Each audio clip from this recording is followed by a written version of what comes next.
বিগত দিনে যারা এমপি, মিনিস্টার, সচিব, ডিসি আমাদের বরিশাল অঞ্চলের আছে, এরকম বিশাল এক জনগোষ্ঠী নিয়ে আমরা একটা কমিটি গঠন করব দেশের উন্নয়নের জন্য। সবাই সাংবাদিক থাকবে, সেখানে সমস্ত ব্যক্তিদের পরামর্শের ভিত্তিতে বরিশালের কি কি প্রয়োজন সব কিছু চিহ্নিত করে ইনশাল্লাহ উন্নয়ন করার চেষ্টা করব।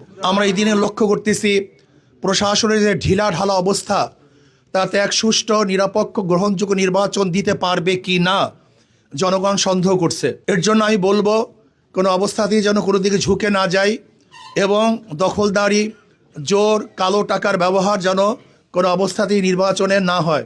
উপস্থিত আমার প্রাণপ্রিয় সাংবাদিক বন্ধুগণ, আপনারা জানেন আগামী 12ই ফেব্রুয়ারি বাংলাদেশে অনেক আশা এবং আকাঙ্ক্ষার এক নির্বাচন অনুষ্ঠিত হতে যাচ্ছে। বিগত দিনে মানুষ তাদের ভোট অধিকার প্রয়োগ করতে পারে নাই। বহুত আগ্রহ ভরে মানুষ অপেক্ষমান যে আগামী সেই 12 তারিখে প্রত্যেকটা ভোটার ভোট কেন্দ্রে ইনশাআল্লাহ নিরাপত্তার সাথে তাদের ভোট অধিকার প্রয়োগ করবে। আমিও আলহামদুলিল্লাহ বরিশাল 5 এবং 7 থেকে নির্বাচন অংশগ্রহণ করেছে হাত পাকা প্রতীক নিয়ে। আমার আর এক ভাই হজরত মাওলানা মুফতি সৈয়দ আবুল খায়ের সাহেব, তিনি বরিশাল 4 আসন থেকে নির্বাচন অংশগ্রহণ করেছেন হাত পাকা প্রতীক নিয়ে। আমি কেন অংশগ্রহণ করেছি? আমি বিশ্বাস করি বর্তমান প্রচলিত যে বন্দোবস্ত আছে, এই বন্দোবস্ত মানুষকে, বাংলাদেশের জনগণকে নিরাপত্তা দিতে ব্যর্থ হয়েছে, জুলুম, অত্যাচার, অবিচার বন্ধ করতে ব্যর্থ হয়েছে, এদেশের টাকা বিদেশে পাচার করতে ব্যর্থ হয়েছে, গরিব দুঃখী মেহনত মানুষের অধিকারকে বাস্তবায়ন করতে পারে নাই, শিক্ষার উন্নয়ন ঘটাতে পারে নাই, চিকিৎসার উন্নয়ন ঘটাতে পারে নাই। আমাদের দেশের যেইভাবে উন্নয়নের কথা ছিল সেইভাবে উন্নয়ন আমরা করতে পারি নাই। মুসলিম, হিন্দু, বৌদ্ধ, খ্রিস্টান সকল জাতের, সকল ধর্মের মানুষ যেভাবে ঐক্যবদ্ধভাবে দেশটাকে গড়ার কথা ছিল সেইভাবে আমরা করতে পারি নাই।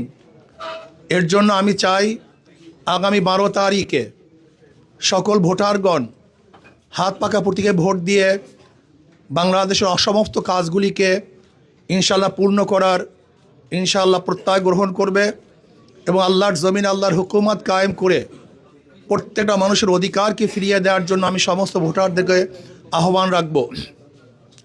যদি কোরআন ও সুন্নাহর আইন বাস্তবায়ন করতে পারি তাহলে সাম্য, মানবিক মর্যাদা, সামাজিক ন্যায়, বিচার প্রতিষ্ঠিত হবে, প্রত্যেকটা মানুষ অধিকার পাবে। শুধু তাই নয়, আমি শুধু মানুষই বলবো না, যদি ইসলাম হুকুমাত হয় তাহলে মানুষের সাথে সাথে প্রত্যেকটা মাখলুকাত ইনশাআল্লাহ তারা নিরাপত্তা পাবে। এর জন্য আসুন আগামী নির্বাচন যেন সুস্থ হয়। যারা প্রশাসনে আছেন আমি তাদেরকে অনুরোধ করব, দীর্ঘদিনের আশা এবং আকাঙ্ক্ষা নির্বাচন হতে যাচ্ছে, কোনো অবস্থায় যেন প্রশাসন কোনো দিকে ঝুঁকে না যায়। আমরা এই দিনে লক্ষ্য করতেছি প্রশাসনের যে ঢিলা ঢালা অবস্থা, তাতে এক সুষ্ঠু, নিরপেক্ষ, গ্রহণযোগ্য নির্বাচন দিতে পারবে কি না জনগণ সন্দেহ করছে। এর জন্য আমি বলবো কোনো অবস্থাতেই যেন কোনো দিকে ঝুঁকে না যায় এবং দখলদারি, জোর, কালো টাকার ব্যবহার যেন কোনো অবস্থাতেই নির্বাচনে না হয়। আমি সাংবাদিক বন্ধুদেরকে বলবো, আপনারা জাতির বিবেক, আপনারা যদি ইনশাআল্লাহ বস্তুনিষ্ঠ সংবাদ পরিবেশন করেন এবং জাতির প্রত্যেকটা প্রকৃত অবস্থা যদি তুলে ধরেন তাহলে ইনশাআল্লাহ এ দেশ সঠিক পথে চলতে বাধ্য। আমরা কোনো অবস্থাতেই বিপথে যাওয়ার কোনো সুযোগ থাকবে না যদি আপনারা সঠিকভাবে আমাদেরকে পরিচালনা করেন। কিন্তু আপনারা যদি ন্যায়, নিষ্ঠা এবং বস্ত্রনিষ্ঠ সংবাদ পরিবেশন না করেন তাহলে জাতি গুমরাহির দিকে যাবে, অন্ধকারের দিকে যাবে। সেই জাতিকে কেউ আসলে অন্ধকার থেকে বাঁচাতে পারবে না। এর জন্য আসুন আগামী জাতীয় নির্বাচন, গুরুত্বপূর্ণ নির্বাচন, পুরানো বন্দোবস্তকে পরিবর্তন করে নতুন এক বন্দোবস্ত প্রণয়ন করা নির্বাচন। এর জন্য আমি আহ্বান করব, আসুন আমরা সবাই সেই নির্বাচনকে সঠিক, সুন্দর, নিরপেক্ষ, গ্রহণযোগ্য এক নির্বাচন উপহার দেওয়ার জন্য যা কিছু প্রয়োজন সব কিছু যেন আমরা করি এবং যে যেখান থেকে যতটুকু পারি সেই সাহায্যে আমরা অগ্রসর হই।